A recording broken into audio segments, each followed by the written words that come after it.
இந்த டெல்டா பொங்கி எழுந்துட்டாப்புல இன்னைக்கு பார்த்தீங்கன்னா டெல்டா பார்த்தீங்கன்னா நான் தான் விவசாயினுடைய நண்பன். நாங்கள் நம்ம ஆட்சியில் விவசாயிகளுக்கு உரத்தட்டுப்பாடு இல்லாமல் இருக்கோம். விவசாயிகள் பிள்ளைகளுடைய படிப்பை நாங்கள் ஏற்றுக்கிறோம். இந்த உலகத்தையும் மனிதர்களையும் படைச்சது கடவுள்னு சொல்லுவாங்க. ஆனால் அந்த கடவுளுக்கே படையல் போடுற உயர்ந்த மனிதர்கள் தான் நம்ம விவசாயிகள். என்னென்ன உறவு தெரியுமா சார் இது தம்பி உறவு, அக்கா உறவு, தங்கச்சி உறவு, உறவு, அப்பா உறவு, அம்மா உறவு அப்படின்னு சொல்லிட்டோம். அப்பா மகன் உறவு, அம்மா மகன் உறவு. இந்த உறவுலாம் இருக்கட்டும். ஒரிஜினலாக அவங்க கூட இருக்க உறவுகளே காரி துப்புறாங்களே. அவங்க சங்கீதம் சொல்றாங்க, மனைவி கணவனுக்குள்ள உறவு, இந்த உறவுக்குள்ள யார் வரமுடியான்னு வீட்டில் சொல்லி தான் பஞ்சாயத்தை வந்திருக்காது. ஒரு அம்மா பையன் உறவு, அப்பா புள்ள உறவு, அண்ணன் தங்கச்சி உறவு, இந்த உறவெல்லாம் விடுங்க சார். தமிழ்நாடோட எனக்கு என்ன உறவுன்றது தான் சார். வீட்டில் உறவே சரியில்லைங்க உங்களுக்கு. வீட்டை விடுங்க சார். தமிழ்நாட்டுக்கு வந்திருக்காரு, தமிழ்நாட்டுக்காக வரும் தலைவன். முதல்ல வீட்டை பார்க்கட்டும், அப்புறம் நாட்டை பார்க்கலாம்.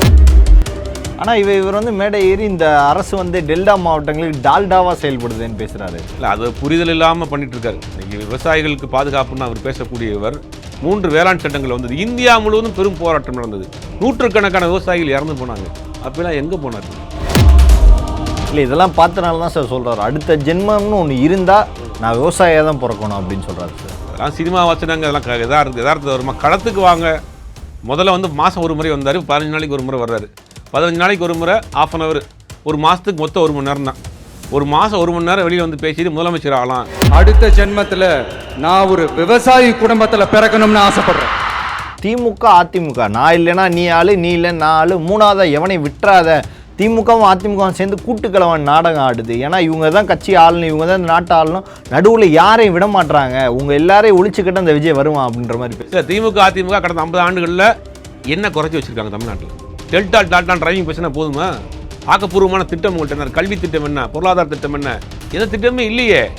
மேடையில் ஏறி 2 வசனம் பேசிட்டு, சினிமா வசனம் பேசிட்டு, டைலாக் பேசிட்டு, திமுக ஒரு தீய சக்தி, பாஜகவை விட திமுக ஒரு மோசமான கட்சி அப்படிங்கிற ஒரு கட்டமைப்பு உருவாக்குறாங்க. அப்போ திமுகவை விட பாஜக பெட்டர்ப்பா. எலெக்ஷனுங்கிற ஒரு விஷயம் 5 வருடத்திற்கு ஒரு முறை நம்மளை யார் ஆளணுங்கிற தேர்ந்தெடுக்கக்கூடிய ஒரு முக்கியமான ஒரு விஷயம். இது அறிவுபூர்வமாக சிந்திக்கணும், எமோஷனாக ஆகக்கூடாது. இல்லை, எமோஷனில் எடுக்கக்கூடிய முடிவு தவறாக தான் போகும். மற்றவங்களுக்கு வேணா இது எலெக்ஷன், ஆனால் எனக்கும் என்ன நேசிக்கிற மக்களுக்கும் இட் இஸ் அன் எமோஷன். அவன் யார் எழுதி கொடுக்குறாங்கன்னு தெரியல, நம்மளே பார்க்கணும் போல இருக்கு. Election emotion, delta Dalda. யாரையா நீங்கள்லாம்? ஐயோ வேணாடா, சுத்தமாக செட் ஆகுது. ஏடா ஃபோட்டோவை பார்த்து டக்குன்னு வேணான்னு சொல்லிட்டேன். நல்லா தானடா இருக்கா, இவ்வளோ என்ன குறைச்சு? நான் ஃபோட்டோ பார்த்து சொல்ல, இந்த பொண்ணை நேரில் பார்த்துருக்கேன், பேசியிருக்கேன்.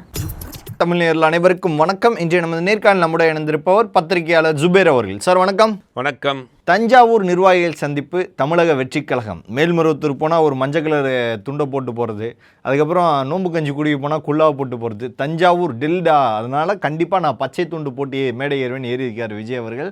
ஸோ வந்து தஞ்சாவூர் நிர்வாகிகள் சந்திப்பு எப்படி இருந்துச்சு ஒட்டு மொத்தத்தில்? எப்பயும் போல் அரைச்சமாவு தான், கிழிந்து போன ஓட்டர் ரெக்கார்டு தான், திமுக எதிர்ப்பு தான், எப்பயும் போல் நல்லதே நடக்கும், வெற்றி நிச்சயம், நன்றி வணக்கம், அவ்வளோதான். வேறு ஒன்றும் பெருசாக ஒன்றும் இல்லை, ஆக்கப்பூர்வமாக ஒன்றும் இல்லை. அவன் யார் எழுதி கொடுக்குறாங்கன்னு தெரில, நம்மளே பார்க்கணும் போல இருக்குது. Election emotion, delta Dalda. யாரையா நீங்கள்லாம்? யாரா அந்த ஸ்கிரிப்ட் ரைட்ரு? அந்த ஸ்கிரிப்ட் ரைட்டு. அதாவது எலெக்ஷனுங்கிற ஒரு விஷயம் 5 வருடத்திற்கு ஒரு முறை நம்மளை யார் ஆளணுங்கிற தேர்ந்தெடுக்கக்கூடிய ஒரு முக்கியமான ஒரு விஷயம். இது அறிவுபூர்வமாக சிந்திக்கணும், எமோஷனாக ஆகக்கூடாது. இல்லை, எமோஷனில் எடுக்கக்கூடிய முடிவு தவறாக தான் போகும். அதனால தான் நம்ம சொல்லுவோம், எமோஷனில் இந்த ஆத்திரக்காரனுக்கு புத்தி மட்டு, நிதானமாக யோசிச்சு முடிவு எடுக்கணும். அப்போ யார் வரணும், யார் பார்க்கணும் அப்படின்னு. எமோஷன்னா ஒரு படத்தை பார்த்துட்டு விசில் அடிக்கிறது எமோஷன், ஒரு படத்தை பார்த்து டான்ஸ் ஆடுறது எமோஷன்.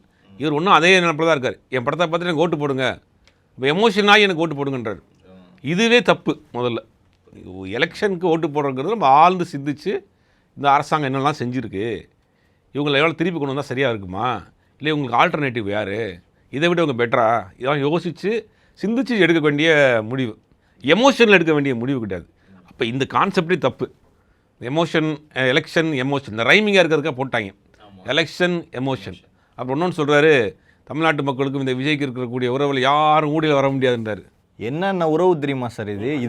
தம்பி உறவு, அக்கா உறவு, தங்கச்சி உறவு, தம்பி உறவு, அப்பா உறவு, அம்மா உறவு அப்படின்னு சொல்லிட்டோம். அப்பா மகன் உறவு, அம்மா மகன் உறவு. இந்த உறவெல்லாம் இருக்கட்டும். ஒரிஜினலாக அவங்க கூட இருக்க உறவுகளே காரி துப்புறாங்களே. அவங்க சங்கீதா சொல்கிறாங்க, மனைவி கணவனுக்குள்ள உறவு, இந்த உறவுக்குள்ளே யார் வரமுலான்னு வீட்டில் சொல்லி தான் பஞ்சாயத்தே வந்திருக்காது. அவங்க 2 பேருக்குள்ள உறவு இன்னொரு நடிகை வந்துட்டாங்கன்னு தானே பஞ்சாயத்து. அப்பா ஒரிஜினலாக அப்பா பையனுக்குள்ள உறவு வந்து பிரிஞ்சு போய் தான் பையன் தனியாக இருக்காப்புல. சார் அந்த உறவெல்லாம் விடுங்க சார், தமிழ்நாடோட எனக்கு என்ன உறவுன்றது தான் சார். வீட்டில் உறவே சரியில்லைங்க உங்களுக்கு. வீட்டை விடுங்க சார், தமிழ்நாட்டுக்கு வந்திருக்காரு, தமிழ்நாட்டுக்காக வரும் தலைவன். முதல்ல வீட்டை பார்க்கட்டும், அப்புறம் நாட்டை பார்க்கலாம். முதல்ல வீட்டில் நான் அவ்வளோ இதாக இருக்காரா? நாங்கள் ஊழல் ஒழிக்க போகிறோம், ஊழல் இல்லாத ஆட்சி கொடுப்போம், சரியா? ஊழல் இல்லாத ஆட்சின்னு சொல்கிறவர் இவர் தான் இன்கம் டேக்ஸில் 10 கோடி 15 கோடியை மறைச்சி வச்சு இன்றைக்கி வரைக்கும் கோர்ட்டில் கேஸ் நடந்துட்டு 50 கோடி சம்பளத்தை 50 கோடி வருஷ வருமானத்தை 35 கோடியாக காய்ச்சி அதை 15 கோடியை மறைச்சி வச்சு இன்கம் டேக்ஸ் கண்டுபிடிச்சி அதுக்கு ஃபைன் கட்டினா அந்த ஃபைனையும் கட்ட மாட்டேன், எனக்கு லேட்டாக லெட்டர் அனுப்பியிருக்கேன்னு சொல்லி கோர்ட் வரைக்கும் இந்த பஞ்சாயத்து நடந்துகிட்டு இருக்கு. 1.5 கோடி ஃபைன் போட்டிருக்காங்க. அப்போ நீங்கள் அரசியலுக்கு வர்றதுக்கு முன்னாடியே இந்தியாவுக்காக வரக்கூடிய வருமானத்தில் நீங்கள் வந்து ஒரு 15 கோடியை மறைச்சி இன்கம் டேக்ஸில் முறைகேடு பண்ணியிருக்கீங்க, வருமான வரியில் முறைகேடு பண்ணியிருக்கீங்க அப்படிங்கிற வழக்கு இருக்குது. வெளிநாட்டிலேருந்து இறக்குமதி செய்யப்பட்ட காரில் வந்து நீங்கள் டாக்ஸ் கட்டலைங்க, அந்த வழக்கு இருக்குது. நீங்கள் அரசியலுக்கு வரதுக்கு முன்னாடி நேர்மையற்றவராக இருக்கீங்களே, நீங்கள் எங்கள் பொருளை வந்து ஒழிக்க போகிறீங்க. ரெண்டாவது டெல்டா பொங்கி எழுந்துட்டாப்புல இன்றைக்கி பார்த்தீங்கன்னா, டெல்டா பார்த்தீங்கன்னா நான் தான் விவசாயினுடைய நண்பன். நம்ம ஆட்சியில் விவசாயிகளுக்கு உரத்தட்டுப்பாடு இல்லாமல் இருக்கோம், விவசாயிகள் பிள்ளைகளுடைய படிப்பை நாங்கள் ஏற்றுக்கிறோம். தமிழ்நாட்டை பொறுத்த வரைக்கும் கல்வி அப்படிங்கிற ஒரு விஷயம் கடந்த 50 ஆண்டுகள் மிகப்பெரிய உயரத்தில் இருக்குது. 1ஆம் வகுப்புலேருந்து 12ஆம் வகுப்பு வரை இலவச கல்வி மட்டும் கிடையாது. காலை உணவு திட்டம், மதிய உணவு திட்டம், யூனிஃபார்மு, புக்ஸு எல்லாமே இலவசம். இப்போ பார்த்தீங்கன்னா வெளி மாநிலங்கள்லேருந்து வரக்கூடிய அந்த தொழிலாளர்கள் இருக்கிறாங்க இல்லையா, அவங்க தமிழ்நாட்டை தேடி ஏன் கூட்டமாக வர்றாங்கன்னா இங்கே கல்வித்தரம் உயர்ந்திருக்கு. இல்லை அது ஆதாரமாகவே இருக்குது. அதில் பீகார் மாணவி ஒருத்தவங்க வந்து ஸ்டேட்டில் வந்து 2nd ரேங்க் பிடிச்சதுக்கான ஆதாரம் கூட. ஆமாம், இப்போ நமக்கு என்னென்னா நமக்கு எந்த பாகுபாடும் நம்ம பார்க்குறது கிடையாது. பீகார்லேருந்து வராங்களா, யூபியிலேருந்து இங்கே வர்றா, அது ஒரு குழந்தை அப்படிங்கிற உடனே அரசு பள்ளியில் சேர்க்குறாங்க. அரசு பள்ளியில் சேர்த்தா எல்லாமே அரசாங்கம் கொடுத்துருது, முழுவதுமாக அந்த குழந்தை படித்து முடிச்சிருது. 12ஆம் வகுப்பு வர்றப்போ என்ன பண்ணுதுன்னா, அந்த குழந்தை ட்ராப் அவுட் ஆகிடக்கூடாது, வறுமையின் காரணமாக படிப்பை நிப்பாட்டிடக்கூடாது, 1000 ரூபா ஊக்கத்தொகை. காலேஜுக்கு போகிறேன் திருப்பி 1000 ரூபா ஊக்கத்தொகை.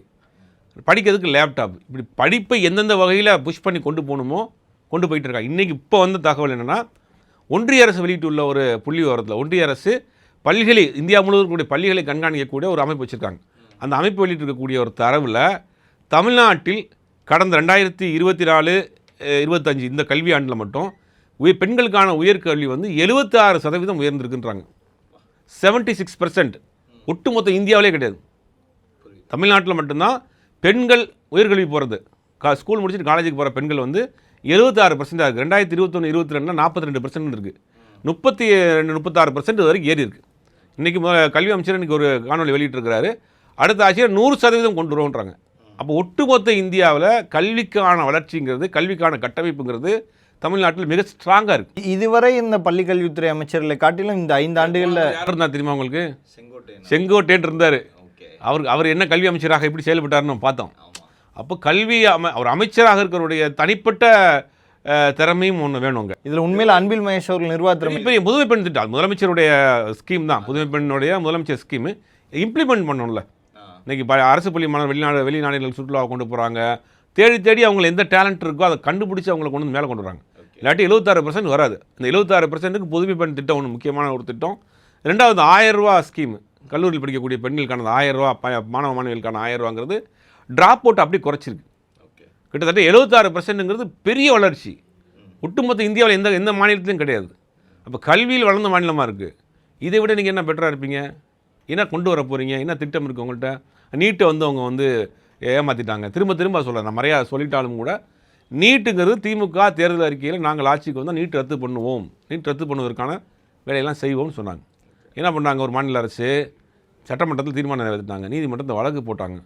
அடுத்து ஒரு 2024 நாடாளுமன்ற தேர்தல் வருது. அப்போ காங்கிரஸ் கட்சியோட கூட்டணியில் இருக்கிறாங்க. காங்கிரஸ் கட்சி தேர்தல் வாக்குறுதியாக கொடுத்தது, தமிழ்நாட்டுக்கு நீட் விலக்கு கொடுப்போம் நாங்கள். ஒருவேளை 2024 நேர்மையாக தேர்தல் நடந்திருந்து ராகுல் காந்தி பிரதமர் ஆகியிருந்தார்னா தமிழ்நாட்டுக்கு நீட் விலக்கு கிடச்சிருக்கும். தேர்தல் வாக்குறுதியிலே இருக்குது. அப்போ அவங்க ஒரு மாநில அரசு தன்னுடைய முயற்சிகளை எந்தெந்த அளவுக்கு எடுக்கணும் எடுத்துகிட்டே இருக்கிறாங்க. ஆனால் இவர் வந்து மேடை ஏறி இந்த அரசு வந்து டெல்டா மாவட்டங்களில் டால்டாவாக செயல்படுதுன்னு பேசுகிறாரு. இல்லை, அது புரிதல் இல்லாமல் பண்ணிகிட்ருக்காரு. இன்றைக்கி விவசாயிகளுக்கு பாதுகாப்புன்னு அவர் பேசக்கூடியவர் 3 வேளாண் சட்டங்களே ஒன்றிய அரசு கொண்டு வந்தது. அந்த 3 வேளாண் சட்டங்கள் சட்டமாகிறதுக்கு அன்றைக்கு தமிழ்நாட்டில் இருந்த 11 ராஜ்யசபா அதிமுக உறுப்பினர்கள் வாக்களித்தா தான் சட்டமாகும். கூட்டணி தர்மத்துக்காக வாக்களித்தேன்னு சொன்னார் இன்னைக்கு பச்சை துண்டு போட்ட பழனிசாமி. அந்த 11 பேருடைய வாக்களித்ததுனால தான் 3 வேளாண் சட்டங்கள் வந்தது. இந்தியா முழுவதும் பெரும் போராட்டம் நடந்தது. நூற்றுக்கணக்கான விவசாயிகள் இறந்து போனாங்க. மாதக்கணக்கில் போராட்டம் நடந்தது. போராட்டம் நடந்துட்டு இருக்க கூட்டத்தில் ஒரு பாஜகவினுடைய அமைச்சருடைய மகன் காரை உள்ளே ஏற்றின பார்த்தோம் அந்த காட்சியெல்லாம். ஒரு இந்தியா முழுவதும் போராட்டம், தமிழ்நாட்டிலும் பெரிய போராட்டம் நடந்துச்சு. அப்போலாம் எங்கே போனார் இவர்? விவசாயிகளின் பாதுகாப்புங்க அது ஒரு இந்திய அளவிலான ஒரு பிரச்சனையாக மாறிச்சு. ஒட்டுமொத்தம் விவசாயத்தை அழிக்கக்கூடிய ஒரு விஷயம். அப்போ படம் நடிச்சிட்டு இருந்தார். அப்போ அடிச்சிட்டு இருந்தார்ல, அப்போ அவர் தமிழ்நாட்டில் தானே இருந்தார், இந்தியாவில் தானே இருந்தார், நடக்கக்கூடிய விஷயத்தை பார்த்துக்கிட்டு தானே இருந்தார். ஏதாவது குரல் கொடுத்துருக்காரா? இல்லை, இதெல்லாம் பார்த்தனால தான் சார் சொல்கிறாரு, அடுத்த ஜென்மம்னு ஒன்று இருந்தால் நான் விவசாயியாக தான் பிறக்கணும் அப்படின்னு சொல்கிறாரு சார். அதெல்லாம் சினிமா வசனங்க, அதெல்லாம் யதார்த்தத்தை வருமா? களத்துக்கு வாங்க. முதல்ல வந்து மாதம் ஒரு முறை வந்தார், 15 நாளைக்கு ஒரு முறை வர்றாரு, 15 நாளைக்கு ஒரு முறை ½ hour, ஒரு மாதத்துக்கு மொத்தம் 1 மணி நேரம் தான். ஒரு மாதம் 1 மணி நேரம் வெளியில் வந்து பேசிட்டு முதலமைச்சர் ஆகலாம் அப்படின்னு ஒரு திட்டத்தை போட்டுட்டு அது பழைய விஷயத்தை அதை திரும்ப திரும்ப பேசுகிறாரு. ரெண்டாவது வந்து டெல்லியை காமிச்சு எங்களை வந்து மிரட்டுறாங்க, டெல்லியை இது பண்ண அந்த அரசியல்லாம் எடுபடாது, டெல்லியாக இருந்தாலும் சரி தமிழ்நாடாக இருந்தாலும் சரி நாங்கள் மட்டும்தான்ற. டெல்லி அரசியல் என்ன செய்யுது இங்கே? நான் சிறுபான்மையின மக்களை வந்து டெல்லியை காமிச்சு பயமுத்துறாங்க, பயம் தாட்டி வச்சுருக்கிறாங்க அப்படின்றாங்க. ஒரு சிம்பிளான ஒரு விஷயத்தை சொல்லுவோம். 2021 திமுக ஆட்சிக்கு வருது. 2021 திமுக ஆட்சிக்கு வந்ததுக்கு பிறகு இந்த 5 வருஷத்தில் தமிழ்நாட்டில் சாதி மத கலவரங்கள் ஏதாவது நடந்திருக்கா? எதுவும் நடக்கலை. ஏதாவது ஒரு சின்ன சின்ன சாதி ரீதியான சண்டைகள் சின்ன கிராமங்கள் நடந்திருக்கும், பெரிய சண்டைகள் நடந்ததில்லை. அப்போ அதை தாண்டி தமிழ்நாட்டில் ஒரு பெரிய மத கலவரத்தை ஏற்படுத்துறதுக்கு 2 சம்பவத்தை நான் சொல்லலாம். ஒன்று வந்து மைக்கேல்பட்டியில் ஒரு பள்ளி மாணவி, லாவண்யாங்கிற ஒரு பள்ளி மாணவி வந்து இறந்து போகிறாங்க. இறந்து போனதுக்கு பிறகு அன்றைக்கி இருந்த பாஜகவினுடைய மாநில தலைவர் அண்ணாமலை என்ன பண்ணுறாருன்னா, அந்த பெண் அது வந்து கிறிஸ்தவ உதவி பெறும் பள்ளிக்கூடம், அது அந்த பள்ளிக்கூடத்தில் படிக்கிறதா அந்த பொண்ணை வந்து மதமாற்றம் சொல்லி துன்புறுத்துனாங்க, ஃபோர்ஸ் பண்ணாங்க, தாங்காமல் அந்த குழந்தை தற்கொலை பண்ணிடுச்சு அப்படின்னு ஒரு பொம்பத்தை கட்டமைச்சு தொடர்ந்து அதை ஒரு கேம்பெயின் மாதிரி பண்ணாங்க. இப்போ தமிழ்நாட்டில் இருக்கக்கூடிய எல்லா கிறிஸ்துவ பள்ளிக்கூடங்கள் கல்லூரிகள்லையும் இந்த வேலையை தான் செய்கிறாங்கிற மாதிரியான ஒரு தோற்றத்தை உண்டு பண்ணுறதுக்கு ஒரு பெரிய ஒரு பிரச்சாரமாக எடுத்துகிட்டு போனாங்க. அன்றைக்கி திமுக அரசாங்கம் தடுத்தது. உடனே கோர்ட்டுக்கு போனாங்க, சிபிஐக்கு மாற்றப்பட்டது. சிபிஐ என்ன பண்ணாங்க, விசாரணை பண்ணிவிட்டு இப்போ சமீபத்து கொஞ்ச நாளைக்கு முன்னாடி அந்த மாதிரி சம்பவமே நடக்கலைன்னு சிபிஐ அது வந்து அறிக்கை தாக்கல் பண்ணியிருக்கு. அப்போ தமிழ்நாட்டில் ஒரு பெரிய கலவரத்தை, மத ரீதியான கலவரத்தை, ஒரு குறிப்பிட்ட சமூகத்தை தப்பாக முத்திரை குத்துவதற்காக ஒரு பெரிய வேலையை செய்ய தயாரானாங்க. அதை தடுத்தது திமுக அரசு. மறுக்க முடியுமா? இப்போ திருப்பரங்குன்றத்தில் காலங்காலமாக திருப்பரங்குன்றத்தில் மலைக்கு கோயிலுக்கும் போகிறாங்க, தர்காவுக்கும் போகிறாங்க, 100 வருஷம் 150 வருஷமாக பாரம்பரியம் நடந்துகிட்டு இருக்காங்க. திடீர்னு கிளம்பி வந்து நிறுத்த அங்கே வந்து தீபம் ஏற்ற போகிறோம் அப்படின்னு ஒரு பிரச்சனையை கிளப்பி மத ரீதியாக ஒரு பிளவை ஏற்படுத்த முயற்சி பண்ணாங்க. அங்கேயும் திமுக அரசாங்கம் ஒரு தடுப்பணையை போட்டு. அப்போ இதுக்கெல்லாம் யார் பாதுகாப்பாக இருக்கிறா? அப்போ சிறுபான்மை மக்கள் யார் பக்கம் நிற்பாங்க? இந்த லாவணிய விவகாரத்தில் உங்களுடைய நிலைப்பாடு என்ன? திருப்பரங்குன்றத்தில் உங்களுடைய நிலைப்பாடு என்ன? கவின் கொலை வழக்கில் உங்களுடைய நிலைப்பாடு என்ன? எதை பற்றியும் பேச மாட்டேன். இன்றைக்கி பாசிச சக்திகள் ஒட்டுமொத்தமாக இந்தியாவை சூறையாடிக்கிட்டு இருக்காங்க. பாசிசம், பாயாசம். விஜயினுடைய அரசியல் மோசமான அரசியல், விஜயினுடைய அரசியல் ஆபத்தான அரசியல். நம்ம ஏன் சொல்கிறோம்னா, பாஜகவை நார்மலைஸ் பண்ணக்கூடிய வேலை செஞ்சுக்கிட்டு இருக்கார் தமிழ்நாட்டில். டெல்லி அரசியல் தான் பெருசா, டெல்லியை காமிச்சியை ஏமாத்துறீங்க, டெல்லியை காமிச்சியே பயப்படுறீங்க. டெல்லி அரசியல், பாசிச அரசு ஒரு மாநிலத்துக்குள்ளே போனால் என்ன ஆகும் அப்படிங்கிறதுக்கு நிறைய உதாரணம் சொல்லலாம். மணிப்பூர், ஒரே மாநில மக்கள், ஒரே மொழி பேசக்கூடிய மக்கள், ஒரே முகமைப்பில் இருக்கக்கூடிய மக்கள், அவன் ஒரு மதத்துக்கு மாறிட்டான். அதுதான் பிரச்சனை. அங்கே என்ன இன்றைக்கி வரைக்கும் என்ன போயிட்டுருக்கு? டபுள் இன்ஜின் சர்க்கார் ஆளக்கூடிய மாநிலம். பாசிசத்தினுடைய கோர முகம் விஜய்க்கு தெரியுமா உங்களுக்கு? வல்கிஸ்பானுங்கிற ஒரு பெண்ணை வந்து கர்ப்பிணி பெண்ணை வகுத்தை கிழித்து வகுத்துக்குள்ள இருக்கக்கூடிய சிசுவை எடுத்து போட்டு கொண்டாங்களே, அது பாசிசம். ஒட்டுமொத்த ஃபாதரியாருடைய குடும்பத்தை தீ வச்சு இழுத்தாங்கல்ல, அது பாசிசம். இதெல்லாம் தமிழ்நாட்டுக்கு வந்துடக்கூடாதுங்கிறதுக்காக தான் தமிழ்நாட்டில் இருக்கக்கூடிய எல்லோரும் போராடுறோம். இது தெரியுமா உங்களுக்கு? இதுதான் பேசுவாரா விஜய்? கத்ராஸ் யூபியில் ஒரு தலித் பெண்ணை வந்து, ஒரு மைனர் பெண்ணை வந்து கற்பழித்து பாலியல் கூட்டு பலாத்காரம் பண்ணி அந்த பாடியை கூட கொடுக்காம போலீஸ் ஸ்டேஷனுக்கு வெளியில் டயரை போட்டு எரிச்சாங்களே, அது பாசிசம்.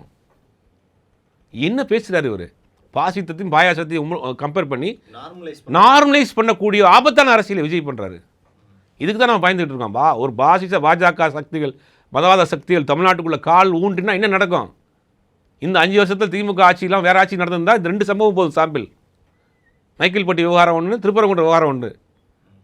காலங்காலமாக கிட்டத்தட்ட ஒரு 100 ஆண்டுகளுக்கு வெள்ளக்காரன் காலத்திலிருந்து தமிழ்நாட்டில் பெண்களுக்கான கல்வியை உறுதிப்படுத்தியது கிறிஸ்துவ அமைப்புகள். அவங்க என்ன தெளிவாக பண்ணுறாங்க? பின்தங்கிய கிராமங்களில் போய் கல்லூரிகள் ஆரம்பிக்கிறாங்க. திருநெல்வேலியில், மதுரையில், பள்ளிக்கூடங்கள் ஃபஸ்ட் அங்கே தான் வராங்க. என்னென்னா கிராமத்து பிள்ளைகள் படிக்கணும், கிராமத்து மாணவர்கள் அங்கே படிக்கணும், கிராமத்தில் இருக்கக்கூடிய பெண்கள் படிக்கணும்.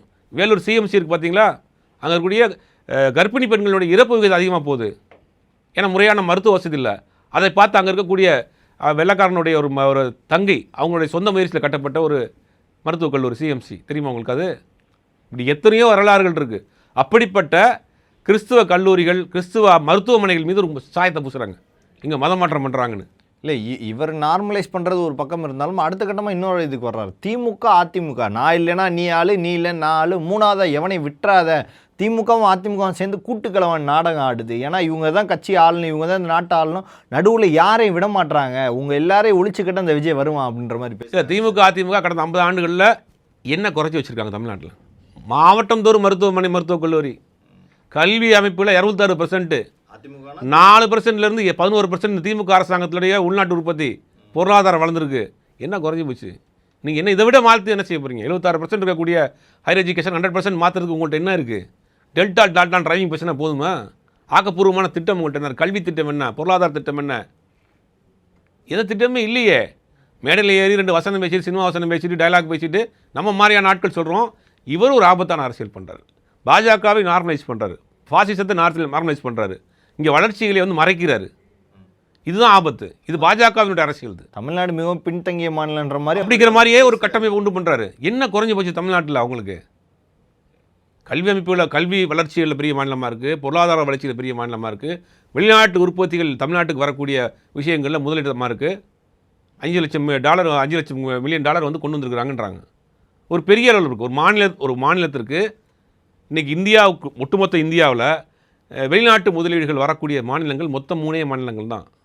ஒன்று மகாராஷ்டிரா, அது இந்தியாவோட கேபிட்டல், பிஸ்னஸ் கேபிட்டல். ரெண்டாவது வந்து யூபியில் கொண்டு போகிறாங்க. இவங்க வரக்கூடிய ஃபாரின் இன்வெஸ்ட்மெண்ட்டை பூராத்தையுமே இவங்க ஃபோர்ஸ் பண்ணி யூபி கொண்டு போகிறாங்க. தமிழ்நாடு அரசு ஃபோர்ஸ் பண்ணி போராடி தமிழ்நாட்டுக்கு கொண்டு வருது. அப்போ ஒரு மாநிலத்துக்குள்ளே நீங்கள் வந்து ஒரு வெளிநாட்டு இன்வெஸ்ட்மெண்ட் வருதுன்னா, ஃபாரின் இன்வெஸ்ட்மெண்ட் வருதுன்னா 3 விஷயம் பார்ப்பாங்க. 1 இன்ஃப்ராஸ்ட்ரக்சர், சட்டம், லா அண்ட் ஆர்டர். 2 அரசாங்கத்தினுடைய கோஆப்ரேஷன், கவர்மெண்ட் கோஆப்ரேஷன். 3 வேணும். இந்த 3லேயும் தமிழ்நாடு இன்றைக்கி முன்னிலையமாக இருக்குது. அதனால தான் இத்தனை தடங்களுக்கு பிறகும் தமிழ்நாட்டை நோக்கி வந்து இன்றைக்கி வந்துக்கிட்டு இருக்காங்க. சரி, இதெல்லாம் நீங்கள் மாற்றுவதற்கு என்ன செய்ய போகிறீங்க? எஸ்ஓபி போடுறாங்க, எஸ்ஓபி போட்டு எங்களை கட்டுப்படுத்துகிறாங்க. இன்றைக்கி உங்கள் வண்டியை பின்தொடர்ந்து வந்து 2 பேரும் காயப்பட்டு ஆஸ்பத்திரி தூக்கிட்டு போயிருக்காங்க. திமுக எஸ்ஓபி போடுது, அதிமுக அவதூறு பரப்புது. இது 2 அதான் கிட்டத்தட்ட அவர் போட்டது யாருன்னு முதல்ல தெரியுமா? நீதிமன்றம் போட்டிருக்கு. நீதிமன்றத்தினுடைய வழிகாட்டுதரம் போட்டிருக்கு, வழிகாட்டின் படி போட்டிருக்காங்க. அப்போ அதுவே ஒன்றும் புரியல அவருக்கு.